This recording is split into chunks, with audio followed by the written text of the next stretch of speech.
Okay, ये important question तुम्हारा graphical representation वाला 5.9, ठीक है। 5.9 ए एंड बी, ये दोनों में से एक क्वेश्चन कंफर्म आने वाला है, 3 मार्क्स का कंफर्म रहेगा ही रहेगा तुम्हारे पेपर में। और क्वेश्चन कैसे फॉर्मेट में आएगा ये रहा, यहाँ पर लिखा है draw graph of displacement velocity and acceleration okay against phase angle. Against phase angle मतलब जो भी तुम्हारे एक्स एक्सिस पे तुम रखने वाले हो, और एक्स एक्सिस पे phase angle is nothing but omega T, ठीक है। तो ये हो गया। For a particle performing linear simple harmonic motion, ये हमको पता है फ्रॉम 2 केसेस हैं, mean position and positive extreme position, and reduce your conclusion from the graph. अब ये सब एक साथ नहीं आ सकता, या तो तुमको ए पार्ट आएगा या तो तुमको बी पार्ट आएगा, ठीक है। अगर 3 मार्क्स के लिए आ रहा है दैट इज सेक्शन सी में, या तो ए पार्ट या बी पार्ट। और अगर ये पूरा क्वेश्चन तुमको आया तो ये क्वेश्चन सेक्शन डी में आएगा for 4 marks. And reduce your conclusion from the graph. अब तुम्हारे पास ये ग्राफ पर सिर्फ 2 पार्ट है, एक तो a part where your particle is starting mean position towards positive, मतलब मीन पोजीशन से किस तरफ मूव करना स्टार्ट किया पेंडुलम ने, पॉजिटिव की तरफ। सेकेंड कंडीशन है जहाँ पार्टिकल पॉजिटिव एक्सट्रीम से linear simple harmonic motion start कर रहा है, ठीक है। ये 2 कंडीशंस है, यही 2 कंडीशंस पे क्वेश्चन होंगे, दूसरा कोई क्वेश्चन हो नहीं सकता। अब बात करें कंक्लूजन की, तो conclusion from the graph, conclusion तुम्हारे पास तुम्हारे टेक्स्ट बुक में सिर्फ इसी के लिए दिया हुआ है, मीन पोजीशंस टूवर्ड्स पॉजिटिव, सिर्फ इसी के नीचे कंक्लूजन है। अगर ये वाला टॉपिक देखो तो ये वाले टॉपिक के नीचे देयर इज़ नो कंक्लूजन। तो अगर तुमको कंक्लूजन आया तो इसका कंक्लूजन खुद से आप लिखने मत बैठना, ये कंक्लूजन तुम्हारे पास है, यही कंक्लूजन तुम लिख दोगे। लेकिन इस कंक्लूजन को अगर मतलब इस कंक्लूजन को समझो, ये कंक्लूजन क्या है, ठीक है। ये कंक्लूजन को तुम समझ गए तो इसके लिए भी तुम कंक्लूजन खुद से लिख सकते हो। But since this conclusion is given to you in your text book, तो तुमको क्वेश्चन अगर आया तो इसी कंक्लूजन पे आएगा, ये कंक्लूजन नहीं पूछेंगे क्योंकि ये टेक्स्ट बुक में नहीं है। स्टिल किस तरीके से लिखना है इसका कंक्लूजन मैं तुमको समझा दूंगी, सो दैट अगर ये तुम्हारे टारगेट में भी है, ये फ्रॉम पॉजिटिव एक्सट्रीम का conclusion is there in your target, but still I will explain you how to write the conclusion, तो तुमको रट्टा मारने की ज़रूरत नहीं पड़ेगी। Okay, so let's start. अच्छा, इसमें ये ए वाला जो पार्ट है it is very easy, B part is confusing. अगर तुमने ए पार्ट समझ के बी पार्ट भी सेम तरीके से करने की कोशिश की तो तुम्हारा आंसर रॉन्ग हो जाएगा। तो ए पार्ट और बी पार्ट दोनों को अलग अलग समझना, ठीक है। और इसमें रट्टा मारने की कुछ ज़रूरत ही नहीं है, इट इज़ बेसिक तुम्हारा मैथ्स और तुम्हारा नॉलेज। अच्छा, हम लोग ने डिस्प्लेसमेंट का जो इक्वेशन देखे थे, जनरल इक्वेशन था, वो था a sine omega t plus phi की वैल्यू अगर मीन पोजीशन से हम स्टार्ट कर रहे हैं हमारा ऑसिलेशन तो 0 होगी, वो पुट कर दो। तो x is equal to a sine omega t, ये हमको पता थी। अब यहाँ से वेलोसिटी का फॉर्मूला कैसे निकालेंगे, dx अपॉन dt, ये मैंने बताया था। डेरिवेटिव कर दो इसका डेरिवेटिव कैसे करेंगे, a एज इट इज़ लिखेंगे, साइन का डेरिवेटिव कॉस होता है, साथ में ओमेगा टी लिख दो और फिर ओमेगा टी में से ओमेगा निकाल दो। तो वेलोसिटी का फॉर्मूला मिल गया, that is a omega cos omega T. तो तुमको सिर्फ याद ये रखना है, जो ये फर्स्ट मैंने स्टार मार्क किया है बस ये लाइन याद रखनी है, बाकी देखो कुछ भी याद नहीं रखना है, अपने आप सारी चीज़ें डिराइव होती जाएंगी। Acceleration is T upon D T, velocity का डेरिवेटिव करो, ए ओमेगा आप ऐसे के ऐसे लिख दो, कॉस का डेरिवेटिव क्या होता है माइनस साइन, और ये ओमेगा टी साथ में लिखना ज़रूरी है, फिर ओमेगा टी में से ओमेगा लिख दो। तो यहाँ पर क्या मिल गया, माइनस बाहर लिख दो, ए ओमेगा इंटू ओमेगा हो गया omega square sine omega t, ये आपको मिल गया आपका एक्सेलरेशन का इक्वेशन। तो आपके पास 3 इक्वेशन हो गए। ये 3 इक्वेशन अगर इतना ही लिख के छोड़ गया still you will get 1 marks. अब आते हैं हमारे ग्राफ पर, जो टेबल बनेगा।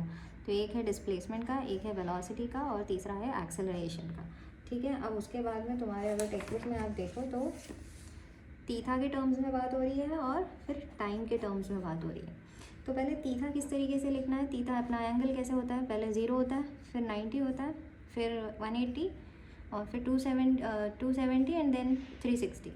तो 0 से स्टार्ट करते, 0 π/2 then pi then 3π/2 and then it is 2π। ये लिखना बहुत आसान है, बट जब हम यही टाइम के टर्म्स में लिखते हैं तो टाइम के टर्म्स में किस तरीके से लिखेंगे, रोटी इमेजिन करना टाइम के टर्म्स में लिखने के लिए। पहले तुम्हारे पास कुछ भी नहीं है, फिर 1/4 part of roti, 1/4 part of roti that is t/4। या 1/4 लिख दो और टी ऊपर न्यूमरेटर में डाल दो। फिर और 1/4 पार्ट आ गया तो कितनी रोटी हो गई, आधी रोटी हो गई, तो आप लिख दो भाई हमारे पास आधी रोटी है, ऊपर टी लिख दो। फिर और हमारे पास हिस्सा आ गया तो कितनी हो गई, 3/4 पार्ट हो गया भाई हमारे पास रोटी का, ये हो गया 3/4 पार्ट, या ऊपर टी लिख दो। और आधा हिस्सा आ गया तो तुम्हारे पास अक्खी रोटी हो गई, अक्खी रोटी हो गई मतलब पूरी एक कंप्लीट रोटी 1, तो टी लिख दो। ठीक है, ये हो गया। अब यहाँ पर एक और है जो मैं बाद में समझाती हूँ। ये पूरा टेबल बन गया तुम्हारा, एकदम आसानी से बन गया।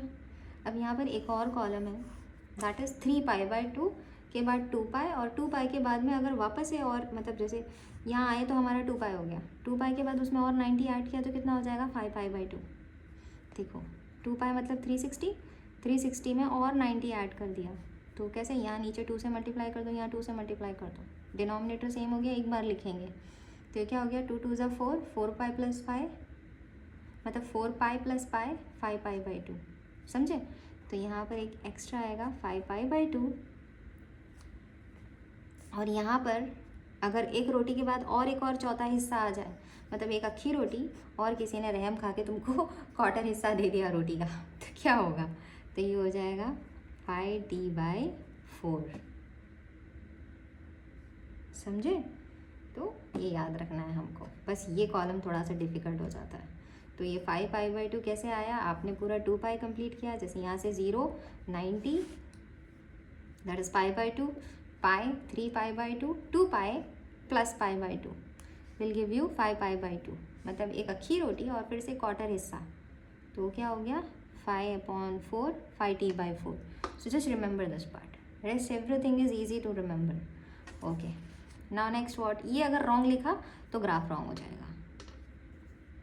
ये 5π/2 तो मैंने आपको समझा दिया, आप किस तरीके से कैलकुलेशन करके लिखेंगे। तो सेम पाई हटा के यहाँ पर t लिख देना और 2 हटा के 4 लिख देना, दैट्स इट। क्योंकि क्वार्टर हिस्सा है ना, क्वार्टर हिस्सा मतलब 1/4, तो 2 की जगह पे 4 लिखना और पाई की जगह पे t लिखना, ऐसे याद रखो।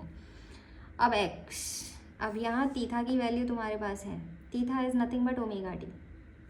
Okay, theta is nothing but omega T. यहाँ पर जो आपके पास ये ओमेगा टी सारे इक्वेशन में है ना, ये रहा ओमेगा टी, ये रहा ओमेगा टी और ये रहा ओमेगा टी, सारे इक्वेशन में। मैं चाहिए तो इक्वेशंस हाईलाइट करती हूँ, यहाँ पर भी मैंने इक्वेशन हाईलाइट कर दिया और यहाँ पर भी मैंने इक्वेशन हाईलाइट कर दिया।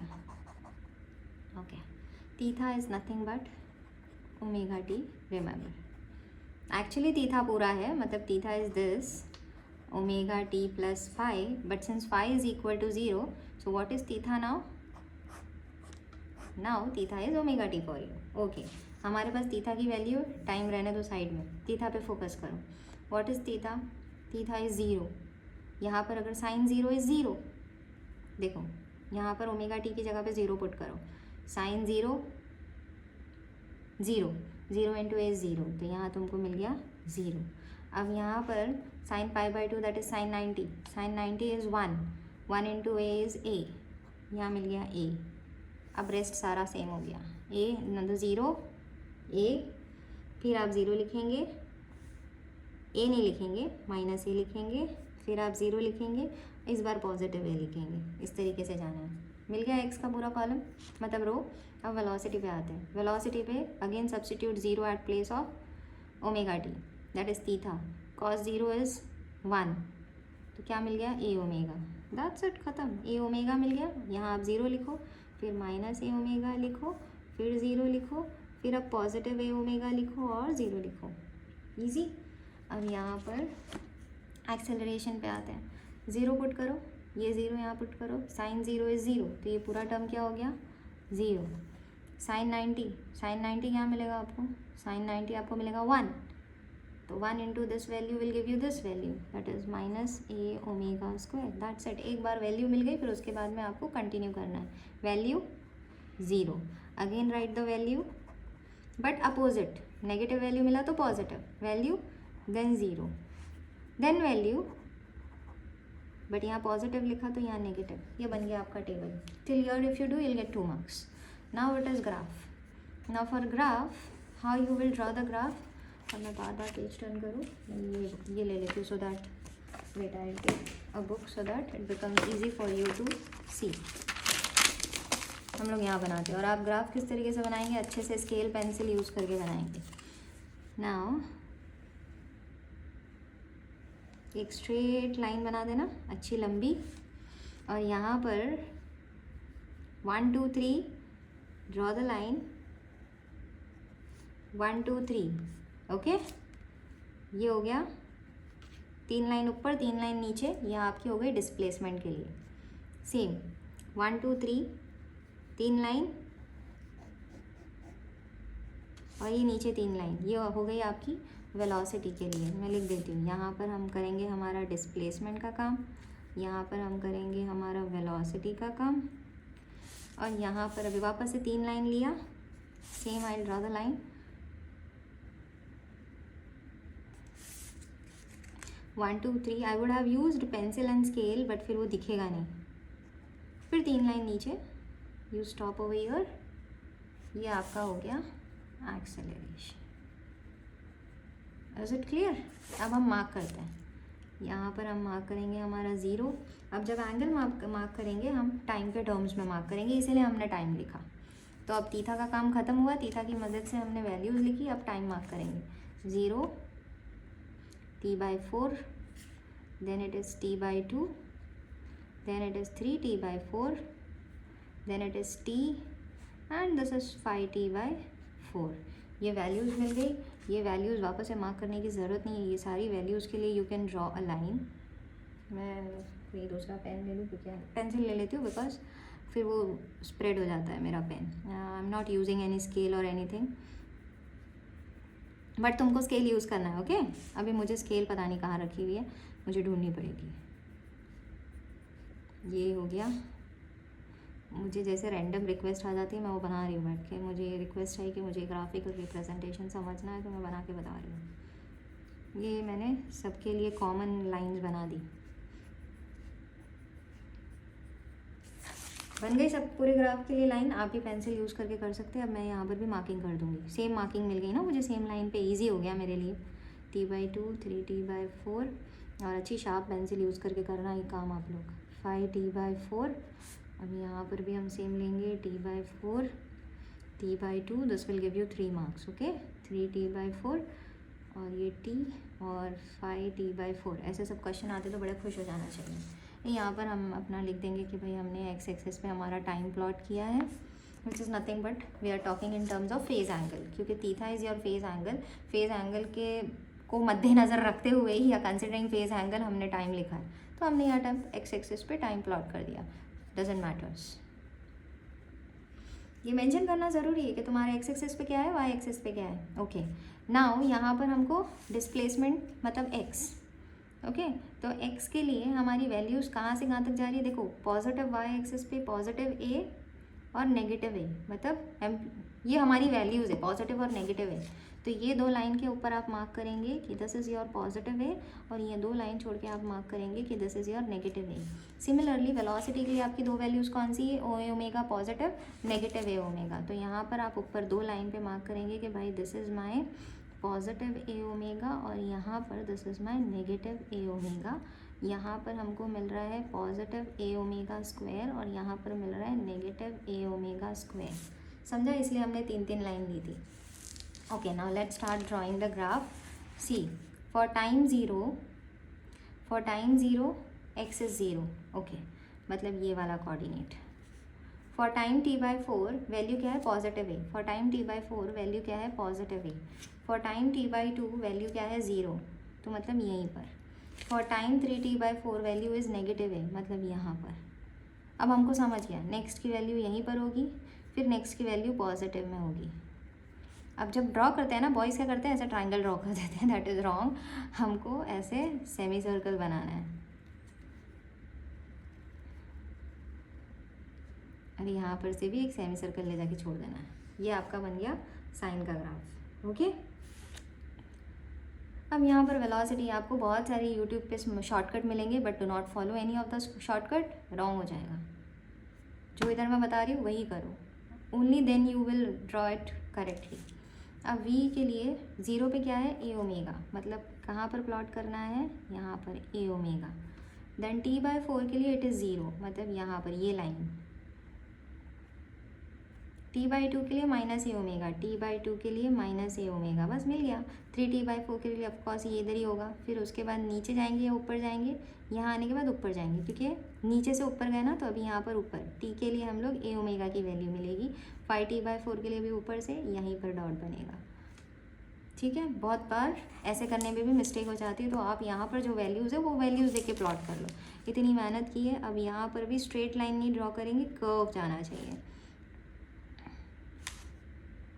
बॉयज़ के लिए थोड़ा डिफ़िकल्ट होता है ये सब कर्व्स बनाना, बट ध्यान में रखो कि आप सेमी सर्कल बना लो। बन गया, इतना नीट एंड क्लीन, मैंने तो पेन से बनाया। अब वेलोसिटी के लिए, सॉरी एक्सेलरेशन के लिए टाइम 0 है, इट इज़ 0, मतलब कौन सा पॉइंट, ये वाला पॉइंट टाइम, क्योंकि ये एक्स एक्सिस हमारा टाइम बता रहा है ना, तो 0 यहीं पर, मतलब दोनों वैल्यूज़ एक्स और वाई दोनों वैल्यू 0 हो गई। अब देखो एक्स एक्सिस पे t/4, ये रहा t/4, एक्सेलरेशन के लिए माइनस है, तो यहाँ पर जाना है।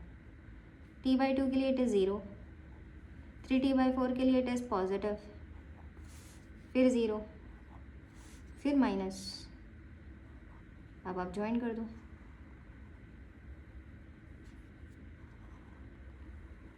ये हो गया ख़त्म, आपके ग्राफ बन गए। आपको फुल 3 मार्क्स मिलेगा। If there is conclusion required then how you will write the conclusion. अब मैं वो कंक्लूजन यहाँ लिख के बताती हूँ। There are 6 points in the conclusion, या 6 पॉइंट्स। ये रहा कंक्लूजन का फर्स्ट पॉइंट। कौन से 3 ग्राफ बनाए हमने भाई? हमने बनाया डिस्प्लेसमेंट का ग्राफ, मैं शॉर्टकट में लिखती हूँ। हमने बनाया वेलोसिटी का ग्राफ एंड हमने बनाया एक्सेलरेशन का ग्राफ। ये तीनों ग्राफ कैसे बने भाई? ये सारे are periodic function of time.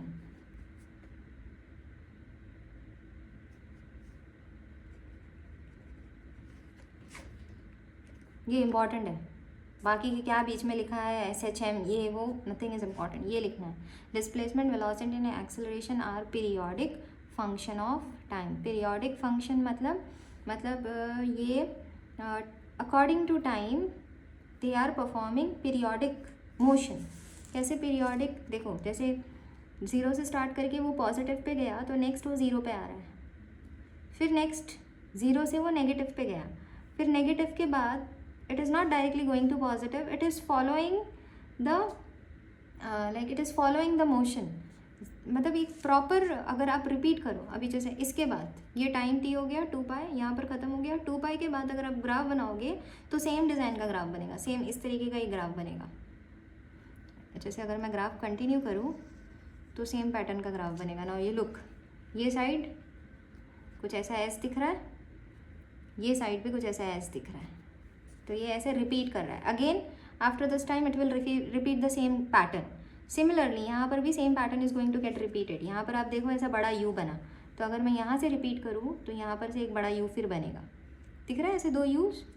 यहाँ पर क्या हो रहा है, ऐसे नीचे से एक एस बना है। सिमिलरली अगर मैं यहाँ से कंटिन्यू करूँ तो सेम ऐसे ही एस बनेगा, ऐसे नीचे वाला एस।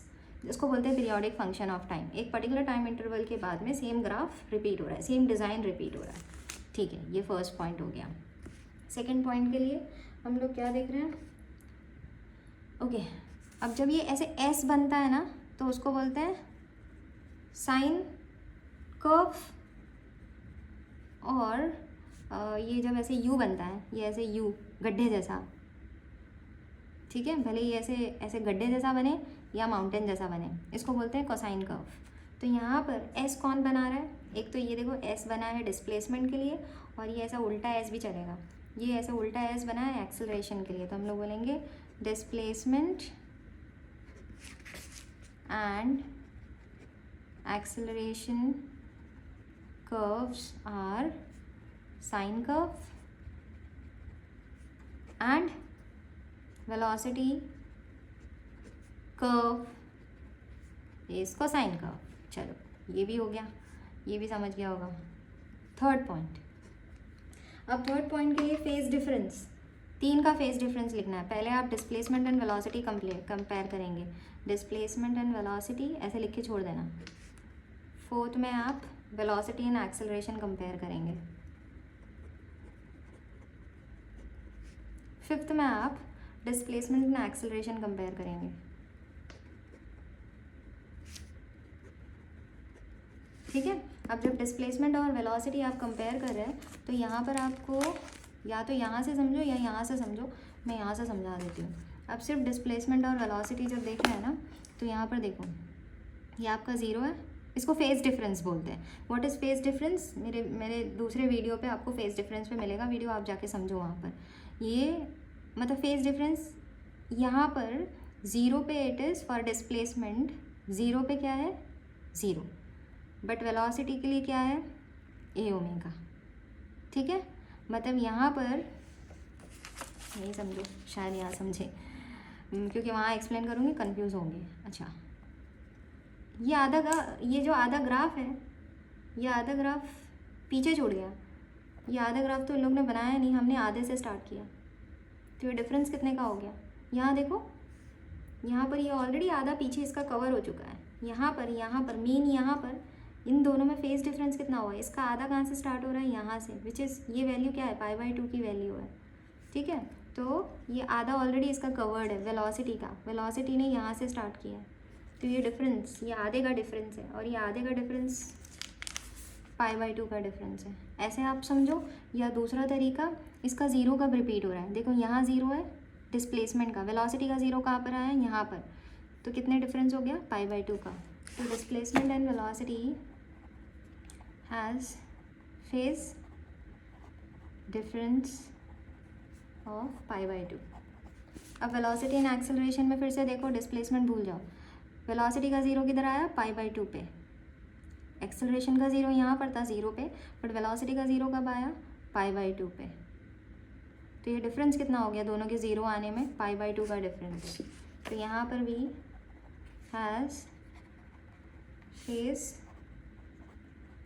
Difference of π/2। अब डिस्प्लेसमेंट और एक्सेलरेशन में समझो, डिस्प्लेसमेंट में यहाँ ज़ीरो, दोनों के पास यहीं ज़ीरो है, तो फेज डिफरेंस ज़ीरो नहीं बोलेंगे, दोनों का ज़ीरो कब साथ में रिपीट हो रहा है, यहाँ देखो, यहाँ ज़ीरो है पाई पे और यहाँ पर भी ज़ीरो है, तो फेज डिफरेंस कैसा हो गया, पाई का। ये ऐसी इतना ही ईजी वे में समझा सकती हूँ, अगर ग्राफ में समझाने गई तो तुम लोग नहीं समझ पाएंगे। हैज़ फेज डिफरेंस ऑफ पाई, समझा। ज़ीरो कब आ रहा है वो ध्यान रखना है दोनों में। यहाँ पर ज़ीरो पे आया डिस्प्लेसमेंट में, वेलोसिटी में ज़ीरो कब आया, π/2 पे, तो दोनों में वेलोसिटी और डिस्प्लेसमेंट में π/2 का। यहाँ पर चेक करो, वेलोसिटी और इसमें इसका ज़ीरो π/2 पे आया, इसका ज़ीरो पे है, तो वापस से फेज डिफरेंस क्या हो गया, π/2। अब जब वेलोसिटी और एक्सेलरेशन की बात करते हैं तो दोनों का ज़ीरो साथ में है, तो ज़ीरो डिफरेंस कहाँ से हुआ, ये तो दोनों साथ में चल रहा है। तो नेक्स्ट ज़ीरो कब आया, ज़ीरो पे, वहाँ पर भी दोनों साथ में चल रहा है, मतलब पाई पे नेक्स्ट ज़ीरो आया, तो इनमें फेज डिफरेंस का है, पाई का। ठीक है, ये हो गया। नेक्स्ट, सबका ग्राफ कहाँ से रिपीट हो रहा है, देखो सबका ग्राफ ये पॉइंट पे आने के बाद में, सॉरी टी पॉइंट पे आने के बाद में ही रिपीट हो रहा है। देखो मैंने टी पॉइंट पे हाथ रखने के बाद में फिर एक एस बनाया, यहाँ पर भी मैंने टी पॉइंट पे हाथ रखने के बाद में एक और गड्ढा बनाया है, जैसे यहाँ गड्ढा था, यहाँ पर भी मैंने टी पॉइंट पे हाथ रख के फिर एक दूसरा उल्टा एस बनाया। तो टी पॉइंट से सबके ग्राफ रिपीट हो रहे हैं, बस वही लिखना है। Shape of all 3 graph is repeating after time t। ये हो गए आपके 6 पॉइंट, दैट्स इट। सब जब नेक्स्ट आप बनाएंगे। अच्छा, नेक्स्ट का फेज डिफरेंस बता देती हूँ, यहाँ से समझो। ये आपका नेक्स्ट है, जब पॉजिटिव एक्सट्रीम से SHM स्टार्ट होगा तो इसका कंक्लूजन आप कैसे लिखेंगे। अब फर्स्ट पॉइंट तो सेम रहने वाला है कि सब पीरियोडिक फंक्शंस ऑफ टाइम है। यहाँ पर डिस्प्लेसमेंट एंड एक्सेलरेशन चेक करते हैं कहाँ गड्ढा बन रहा है, टी पे हाथ रख के चेक करना, हमेशा टी पे हाथ रखो। देखो यहाँ तुमको गड्ढा दिख रहा है, तो डिस्प्लेसमेंट क्या हो गया, कोसाइन। ठीक है, अब यहाँ पर टी पे हाथ रखो, यहाँ पर आप टी पे हाथ रखो तो उल्टा एस बना, तो ये हो गया साइन कर्व। यहाँ पर टी पे हाथ रखो तो उल्टा माउंटेन बन गया, तो अगेन ये हो गया कोसाइन। तो आपका सेकेंड पॉइंट हो गया कि भाई displacement and acceleration are cosine curve, velocity is sine curve. ये हो गया, लिख दिया। यहाँ पर डिस्प्लेसमेंट एंड वेलोसिटी में किसका फेज डिफरेंस है, ये आप टेबल से देखेंगे। यहाँ पर देखो डिस्प्लेसमेंट और वेलोसिटी में यहाँ पर ज़ीरो है, ओके, थीटा पे चेक करेंगे। यहाँ पर π/2 पे यहाँ पर ज़ीरो है, यहाँ पर पाई पे, सॉरी वेलोसिटी के लिए π/2 पे ज़ीरो है, यहाँ पर पाई पे ज़ीरो है, तो इनका फेज डिफरेंस क्या हो गया, इनका फेज डिफरेंस भी हो गया π/2 का फेज डिफरेंस। क्यों π/2 से स्टार्ट हो रहा है, यहाँ पर ग्राफ तुम्हारा ज़ीरो से स्टार्ट नहीं हो रहा, यहाँ पर तुम्हारा ग्राफ 0 से स्टार्ट हो रहा था, तो 0 माइनस पाई बाई टू या पाई बाई टू माइनस 0, तो तुमको पाई बाई टू मिल रहा था। यहाँ पर तुम्हारा ग्राफ पाई बाई टू से स्टार्ट हो रहा है, तो pi minus pi by two that is 180 minus 90 will give you 90। तो यहाँ पर फेज डिफरेंस देखो 0 0, तो यहाँ पर फेज डिफरेंस हो गया पाई बाई टू का। अब वेलोसिटी एंड एक्सेलरेशन में देखो पाई बाई टू पे 0 है और यहाँ पर पाई पे 0, तो फेज डिफरेंस वापस से हो गया पाई बाई टू का। डिस्प्लेसमेंट और एक्सेलरेशन में देखो, डिस्प्लेसमेंट पे यहाँ पर वैल्यू ए है, यहाँ पर भी एक वैल्यू है, यहाँ पर पाई पे 0 आया, यहाँ पर पाई पे 0 आया, यहाँ पर 2 पाई पे 0 आया, यहाँ पर 2 पाई पे 0 आया, तो इनके 0 0 कहाँ पर रिपीट हो रहे हैं, 2 पाई और पाई पे, तो 2 pi is 360, 360 minus 180 will give you 180। तो ये तीनों स्टेटमेंट्स सेम रहेंगे, बाकी के ये 6 स्टेटमेंट भी सेम, टी के बाद सारे ग्राफ रिपीट हो रहे हैं। तो only and only your second statement will change for conclusion when you are writing conclusion for B graph. Okay.